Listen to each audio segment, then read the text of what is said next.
Hi guys, I'm filling in from Australia and hope you're having a fantastic day. Welcome back to the Magic Pill for Trumpet exercise. This is week 2.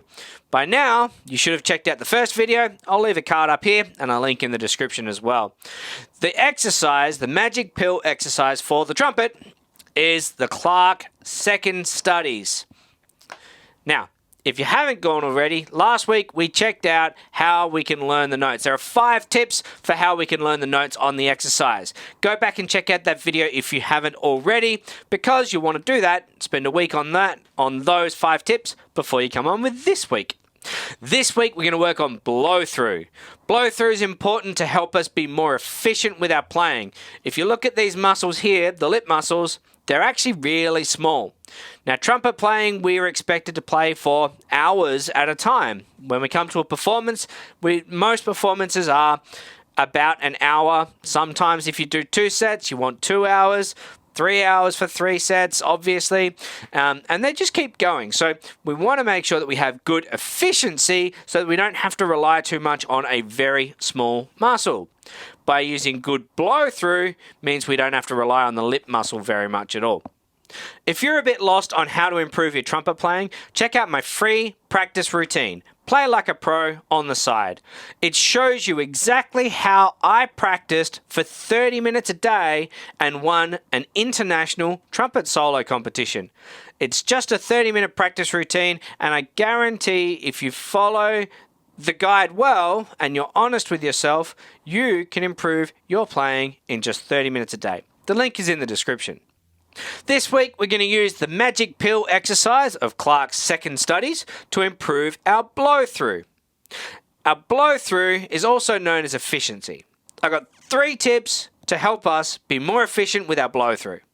Tip number 1, buzz the phrase or the exercise on your mouthpiece. By buzzing on the mouthpiece, we take away all of the thoughts that we need for the trumpet, like the valves, the intonation, moving the slides, playing in tune, all of those things that we need to think about.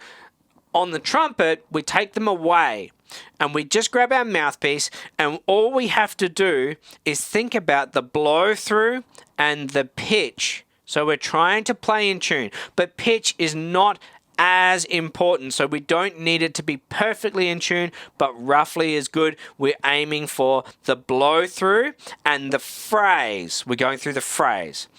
The way that I like to approach it is I play the first note on my trumpet. Today I'm using my C trumpet, but it doesn't matter which trumpet you use. You can do any of your trumpets. It's the same concept.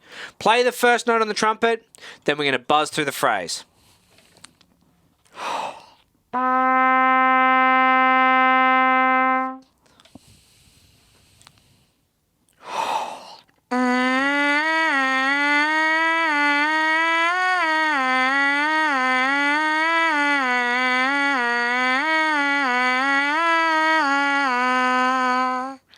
buzzing this on the mouthpiece, it requires more air than it will on the trumpet. If you need to take a breath halfway through, then do that. That's perfectly fine while you build up the efficiency and the blow-through to being able to get through the whole phrase.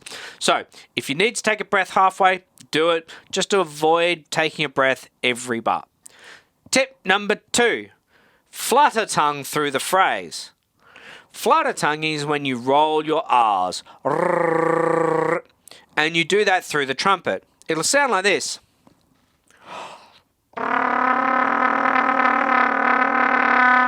It's a really cool effect that gets used in music quite often. By flutter tonguing, it enforces you to use a good blow-through or airflow through the trumpet. If your air is not working well or it cuts out, the flutter cuts out. Sometimes it doesn't even sound the note. So, by flutter tonguing, it forces us to relax and focus on having a good blow through the trumpet.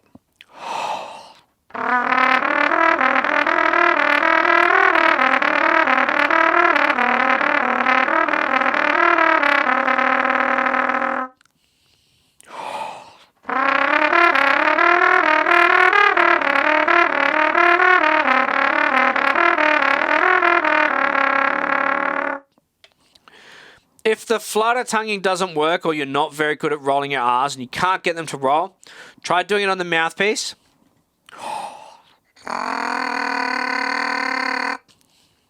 And then once you can get them on the mouthpiece, then try with a long tone on the trumpet.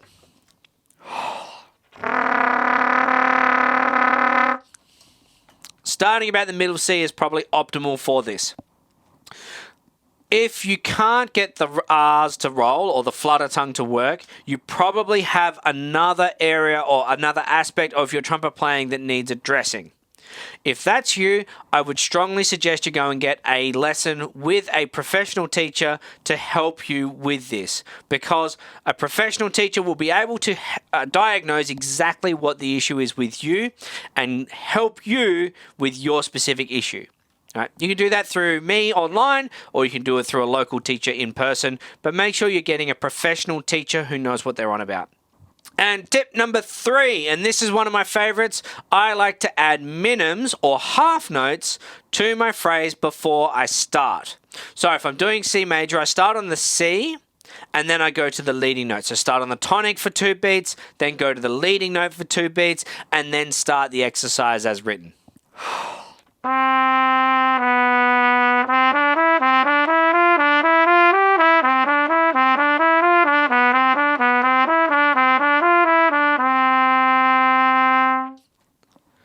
By adding these minims or half notes to the start of the phrase means that we can feel a bit more secure or a bit more steady with what we're doing, rather than trying to start straight with the quavers or the 8th notes if you're from the US.